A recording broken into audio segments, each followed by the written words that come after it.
And finally, Victoria smiled at the crowded HOA meeting. We're proud to announce our Community Enhancement Initiative, funded by our new equitable assessment structure. Marcus raised his hand, heart pounding. When acknowledged, he stood slowly. I have some questions about the financial reports, he began quietly, connecting his laptop to the projector. Specifically, these invoices. The room fell silent as Marcus methodically displayed evidence of the board's embezzlement, contract fraud, and targeted harassment. Victoria's face flushed red as she grabbed her gavel. This meeting is adjourned, she shouted. Security. Marcus raised his voice just enough to command attention. Before anyone leaves, you should know that I've submitted this evidence to the district attorney. As Victoria lunged for his laptop, Marcus pulled out a leather portfolio. And one more thing, he said, opening it to reveal notarized ownership documents. As the legal owner of all Oakwood Heights properties, I'm exercising my right to dissolve this board effective immediately. The elderly woman from Unit 8B broke the stunned silence with spontaneous applause, which quickly spread through the room as Victoria collapsed back into her chair, face ashen. Part 5. The Community Reborn.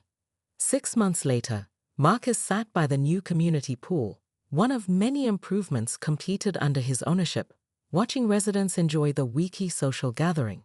The property manager he'd hired, a retired housing rights attorney, had implemented transparent operations with resident advisory committees instead of an authoritarian board. Monthly fees had actually decreased by 15% with the elimination of corrupt contracts. Victoria and Robert were awaiting trial for embezzlement and fraud, while 3 other board members had agreed to settle civil claims. The previously silent residents now greeted each other warmly in the hallways, participating enthusiastically in community decisions. Marcus smiled as Mrs. Garcia from Unit 8B, with her fully repaired and renovated apartment, brought him a plate of homemade empanadas. You know what I love most, she said, sitting beside him. Not just the improvements, but that you still drive that old Honda and live in the smallest unit. Marcus laughed. I never needed a mansion.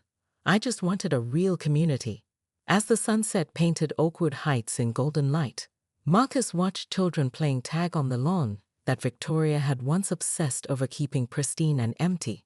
Sometimes, he reflected, the best revenge wasn't just exposing corruption, it was creating something beautiful in its place. Marcus Chen stood frozen in his attorney's office, staring at the documents that declared him the secret owner of Oakwood Heights, all 24 luxury condos worth $14 million. Your uncle wanted someone with integrity to take over, the attorney explained, sliding a single key across the desk. That night, Marcus pulled his decade-old Honda into the visitor spot of Unit 12A, his new home and just one small piece of his inheritance. As he unpacked his modest belongings, the doorbell rang. A woman with perfectly highlighted hair and a clipboard introduced herself as Victoria Harrington, HOA president. Just a courtesy inspection to ensure you meet our standards, she said, eyeing his IKEA furniture with thinly veiled disapproval. Marcus smiled politely, deciding in that moment to keep his ownership secret. I'm just a regular guy looking for a nice community, he said, watching Victoria scribble notes about his concerning lack of lawn care commitment, despite him having moved in hours ago. This is unacceptable, Marcus muttered, staring at the certified letter. 3 months after moving in, the HOA had raised his fees by 40% under their new high earner assessment policy. The letter mentioned his tech salary and obvious financial means as justification, clearly referring to the one time he'd mentioned his data engineering promotion at the community barbecue. What infuriated him most was the attached surveillance photo of him unloading groceries from his car, with his receipt visibly showing champagne and steak, evidence of luxury purchases. The policy document cited bylaws that Marcus knew were fabricated, having studied the actual legal framework during his inheritance process. That evening, while researching the board's authority, Marcus discovered something alarming. Unit 8B had needed critical repairs for months after a pipe burst, but the elderly residents' requests had been repeatedly deferred due to budget constraints. Despite the reserve, Marcus transformed his spare bedroom into an investigation headquarters, walls covered with financial documents and board meeting minutes. He'd submitted records requests using fake identities, befriended the chatty maintenance worker, and even accidentally dropped his phone in Victoria's open purse during a community event, recording an hour of her conversations. The pattern was unmistakable. Victoria had redirected $47,000 of community funds to her own home renovation through a shell company called VH Community Improvements.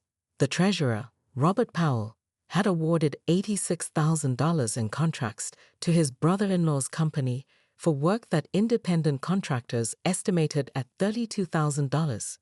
Most disturbing was the discovery that Marcus wasn't the only target. They'd been systematically intimidating elderly residents into selling their units at below-market rates to approved buyers who always seemed to be friends of board members. When Marcus found Victoria's handwritten note in the copy files, "Chan makes too much, increase fees until he sells," he knew it was time to act.